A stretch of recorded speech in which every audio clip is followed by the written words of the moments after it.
Good morning, children. Today, we are going to start our first chapter of history from the beginning of time. Before we commence this section of early societies, we have to understand that there are two chapters in this.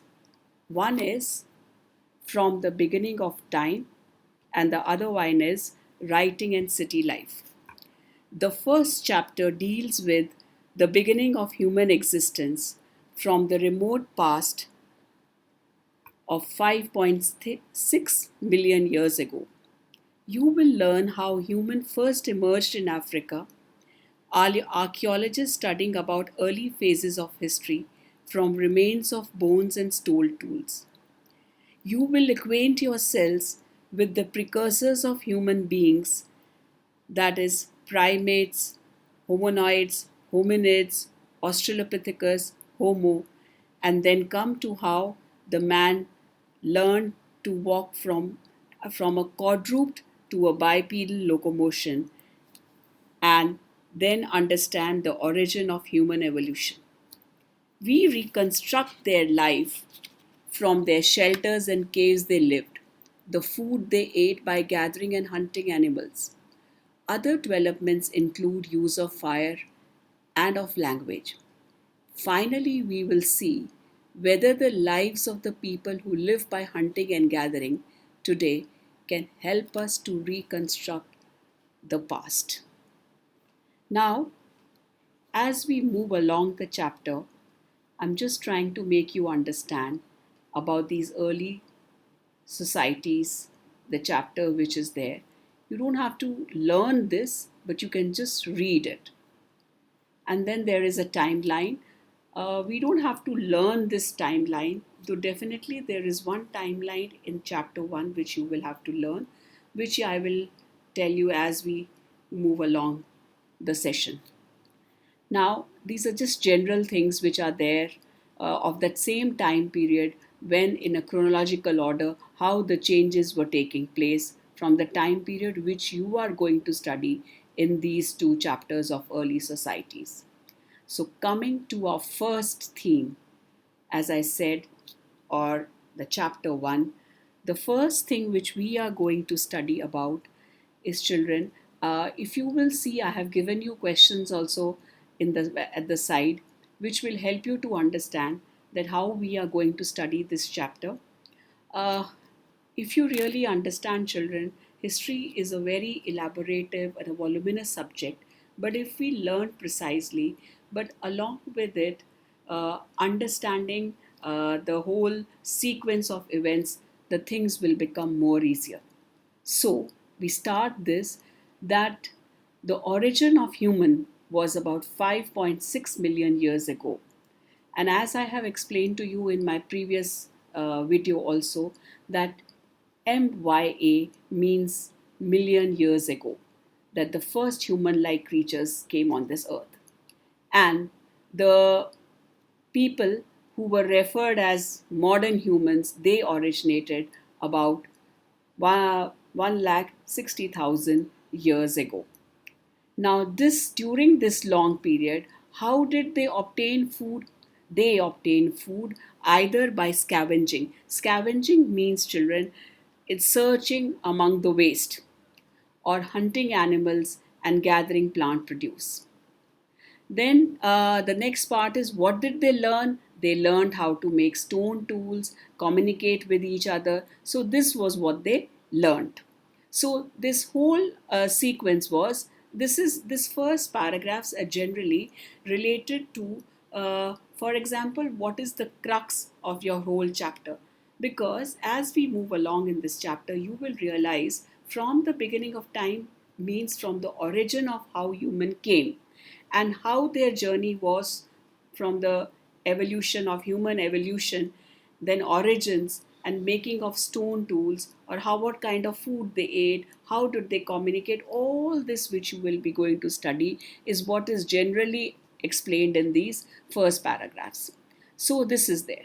Now coming to the next thing, these generally these green boxes which are there, or this blue box which is there, this is generally talking about the source materials of how we have come to know about this. So the source material about these are three major. One is human fossils, I'll explain it to you, stone tools, and cave paintings. So these are the three things which help us to understand the human history. Now, what is fossil? Fossils are something which are the remains of a very old plant or animal or a human. Now, for a long period of time, if it is embedded in the rocks, they will just remain as impressions. So these impressions which are preserved for millions of years, they are called as fossils.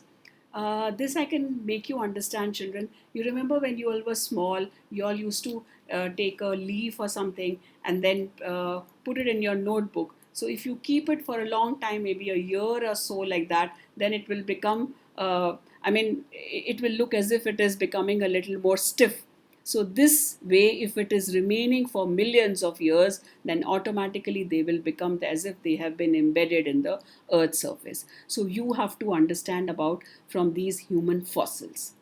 Then another thing is we are going to study later is about the stone tools, the what kind of tools which they were making, and the kind of paintings which they were indulging while going for a hunt when they were inside the caves. So what kind of paintings they made, that will help us to understand the early human history.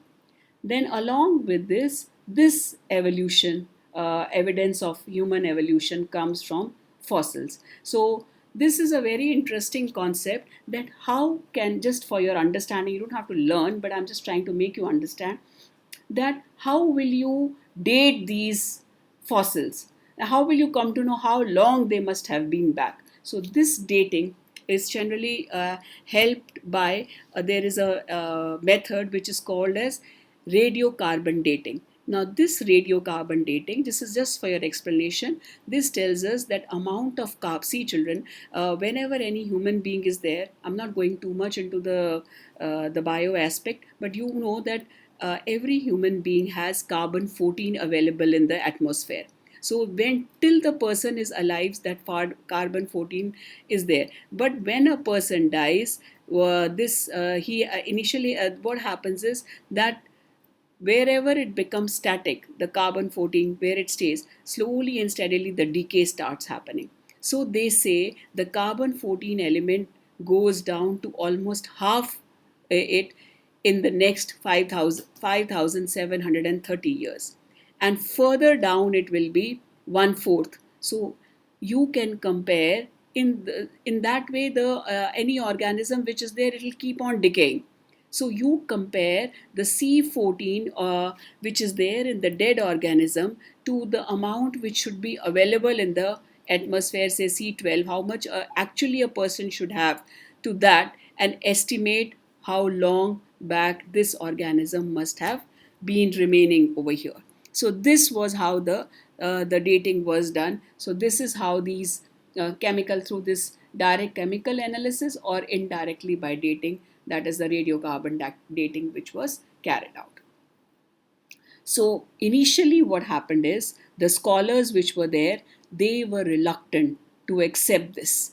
They did not want to, the discoveries which were made initially, the about when we were talking about the stone tool paintings and all our early forms of human, people were the discoveries which were made, scholars were reluctant to accept these fossils and other finds, saying that if they accept this, it is going to be going against the Old Testament of the Bible. So they did not want to accept this because they said it is against the creation. Human origin was regarded as an action of God. So how can you talk about fossils and stone tools, or whether about the cave paintings? So this was the thing which was rejected. Now, before I move forward, uh, you will have to learn certain terminologies. As I said to you, one is about the fossil. Secondly, you will have to know is what are these species. So species are basically organisms which breed further, right? But of course, one species cannot mate with another species, because it will have to be like, for example, a chimpanzee cannot mate with another animal. So if he mates with the chimpanzee, then only the offspring will be fertile offspring will be there. So this is kind of there. So this is very generally talking about the this. Now, next thing, the question which we are talking about is, how was Neanderthal man first discovered? This is also a very interesting story. That Neanderthal children, if you have heard in my previous video, which I was explaining to you about the introduction. So we know that Neanderthal man is basically, he must be belonging to Germany. He was an archaic old human. He was an old human, and he was this Neanderthal man was a subspecies of archaic human, and he was found in Eurasia about 40,000 years ago. And they are very distinct from the living human beings, and they lived during the Ice Age, were indulging in stone tools, hunting. That was there. Now, this is how was this first discovered. There is a story in this only, that in 1856, some people who were the workmen who were there, they were working to take out, were quarrying. Just have explained, I've just written the meaning over here, that they were taking out the stone from the open surface. So for limestones in this particular place of Neander Valley, which is in Germany, in a city called Düsseldorf, and they were working in a gorge. Gorge is basically between the river, which is a deep valley which is there between the rivers, and the river flows through it. So this is a gorge was there, and over there a skull was found, and this was then handed over to Carl Fulhert. And this Carl Fulhert, he was a historian who realized that this did not belong to a modern human, and he felt that this must have been a plaster cast of the skull. He just felt it. He then made it into a plaster cast of the skull, sent it to a professor of anatomy by the name of Hermann Schafferson. He sent it, and then this whatever was found, it was jointly published in a paper, and they said that this skull is of a form of a human which is now extinct. So this was the they said that this skull did not belong to a person of the recent times. And this has also been elaborated further about from the Darwin saying. The Darwin had also spoken about how humans have evolved from the animals. So finally, this skull which was there of this Neanderthal man, this was the skull of a Neanderthal man which was first discovered.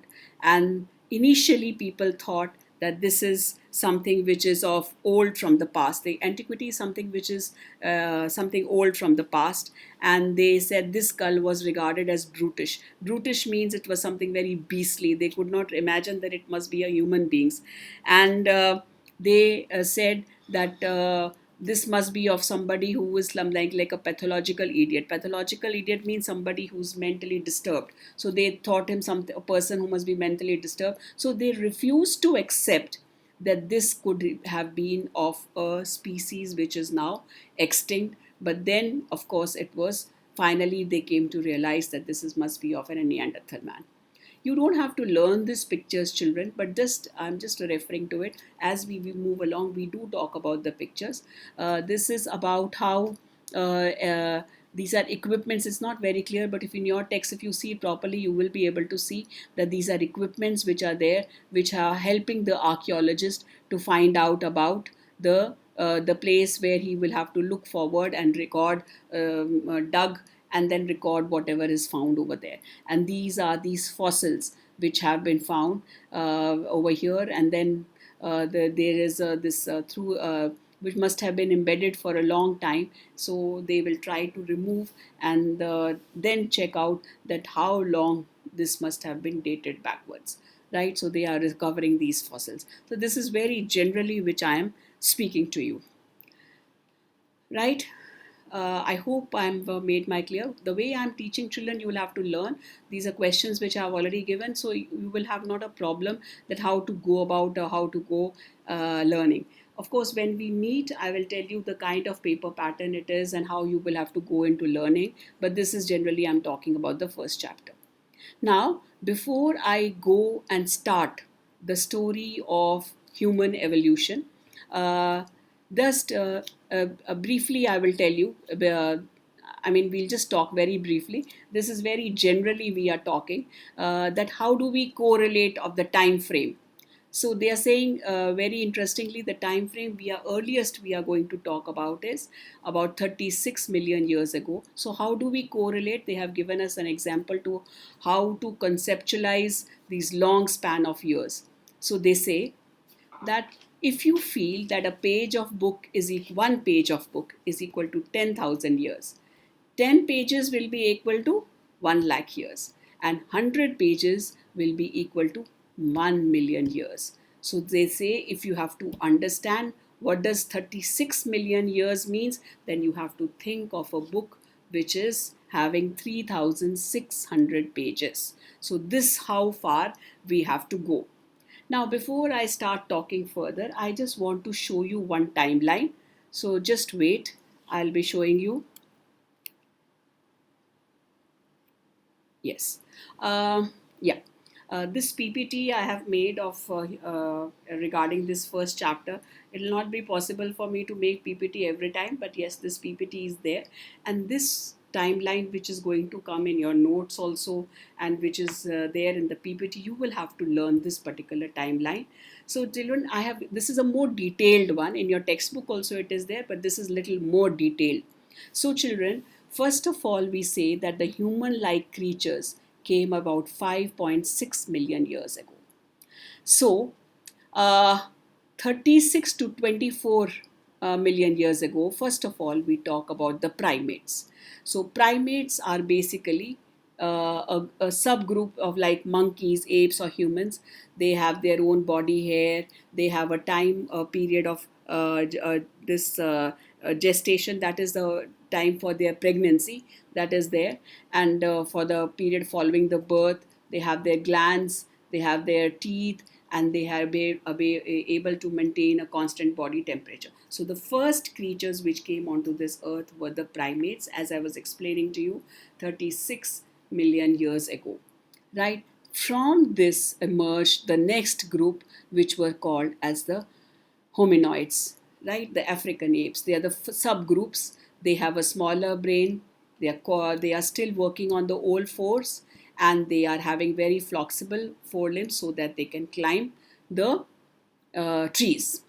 Then the next one is 6.4 million years ago. We have the next one, which is the hominoids. They were the hominids rather. They are having better posture, they have a bipedal, larger brain size, and more specialization of hands is there. So as we go to the textbook, we will study about the differences also. I'll explain it to you over there. So basically the difference between hominoids and hominids is that hominoids have smaller brain size, hominids have bigger brain size. The hominoids are quadruped, and here they are having upright posture, bipedal locomotion. Maybe the hominoids are less flexible, but they have over there, they are having more flexible and are having power grip, which has the right of specialization of hands so that they can use the tools, and also making of tools, this will come out over here. Then the next one is your uh, Australopithecus. This is basically your southern ape. It is from Austral, means southern, and Pithecus is a Greek word which means ape. So basically, they are also a family from the ape. They have a smaller brain, larger back teeth. I will talk to you when I from the text. I'll make you understand. But their dexterity of hands, which is there, they are very limited dexterity of hands. Curved hands are there, and foot bones, but very mobile joints so that they can easily climb trees. Now, in this time frame, we will also be having another group of thing which is coming out, the homos. right? These homos, as I'll come to your textbook, they are having a bigger brain, less heavy jaws, smaller teeth. Their dietary, their habits are which are there. They have reduced outward protrusion, so they are more intelligent and have better memory. So that is there for these homos. Now, along with this, another thing which will be there is by 3.6 million years ago, you have a movement, by how the movement takes place of bipedalism. This I will talk to you later as we come over there. So, by 2.6 million years ago, you have early stone tools which are there. There is a cooling and drying in Africa, and because of that cooling, now there will be less of forest and more of grasslands. So, because less forests are there, slowly and steadily this australopithecus will go away, and a new it will be replaced by the new family of homos. And these homos which are going to come out are going to be which will finally lead to the development of a man, whereby 2.5 million years ago you have a homo larger brain, jaws with reduced protrusion, as I said. And then by 2.2 million ago you have the homo habilis, which is a tool maker.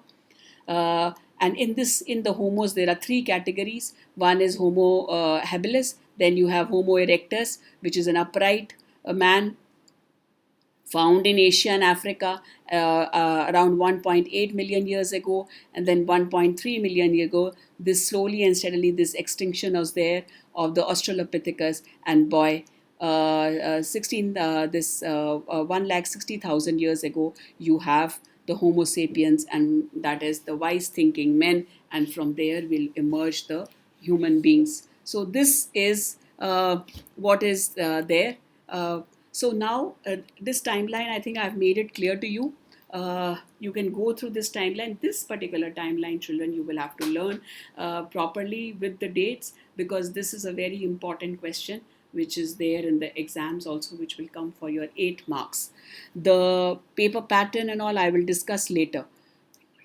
Ah, so now when I move ahead, let us move fast. So, as I told to you, that from the development which is taking place, we are having hominoids, which is having a smaller brain size than the hominids. And as I explained, they are all quadruped, walking on all fours, flexible forelimbs. And this is homini. Hominids are having upright posture and bipedal because they are able to walk on 2 feet, right?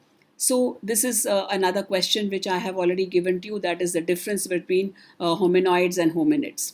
Now, this theory of the origin of hominids is basically, they believe that the theory says that it was from the Africa. We will be talking about the debates regarding the origin. So it is said that the most of these animals, they originated from the human beings, which the origin was there. For the hominids, it was from Africa. So they say that because it is firstly it is a group of African apes which are which is African apes. They are very closely related to hominids.